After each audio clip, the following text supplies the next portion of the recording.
வணக்கம். டிவிகே சொந்த பந்தங்களுக்கு, உறுப்பினர்களுக்கு, தொண்டர்களுக்கு, எம்எல்ஏக்களுக்கு மற்றும் தளபதி விஜய் அவர்களுக்கு நான் சொல்வது என்னவென்றால், தயவுசெய்து கூட்டணி கட்சிகளோடு சேர்ந்து ஆட்சி அமைக்காதீர்கள். இது உங்களுடைய ஆட்சியை நடத்துவதற்கு சரியான உதவியாக இருக்காது. நீங்கள் யாரை எதிர்த்து, அதாவது டிவிகேக்கும் டிஎம்கேக்கும் தான் போட்டின்னு சொன்னீங்க. அந்த டிஎம்கே சார்பில் கூட்டணி நின்ன கட்சிகள் தான் உங்களுக்கு இப்போ உதவி பண்ண போகிறாங்க. இந்த ஆட்சி உங்களுக்கு தேவையா? என்ன நீங்கள் இப்படி பண்ணிகிட்ருக்கீங்க? இன்றைக்கி கொஞ்ச நேரத்துக்கு முன்னாடி நீங்கள் பெரும்பான்மை, இப்போ பெரும்பான்மை இல்லை. ஒரு அரை மணி நேரம் 1 மணி நேரத்துக்குள்ளே என்ன மாற்றம் நடக்குது பாருங்கள்.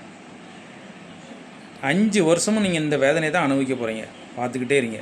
நான் சொல்கிறேன், தயவுசெய்து யார் வேணாலும் ஆட்சி அமைக்கட்டும், வெயிட் பண்ணி பாருங்கள்.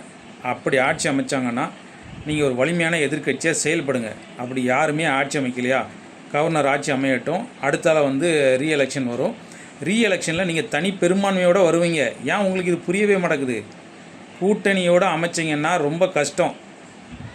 நீங்கள் யாரை வேண்டான்னு சொன்னீங்களோ அவங்களோட தான் சேர்ந்து நீங்கள் ஆட்சி அமைக்க போகிறீங்க. இது உங்களுக்கு ஒரு கரும்புள்ளியாக வந்துடும். நாளைக்கு 4 பேர் கேள்வி கேட்குற மாதிரியான சூழ்நிலை வரும்.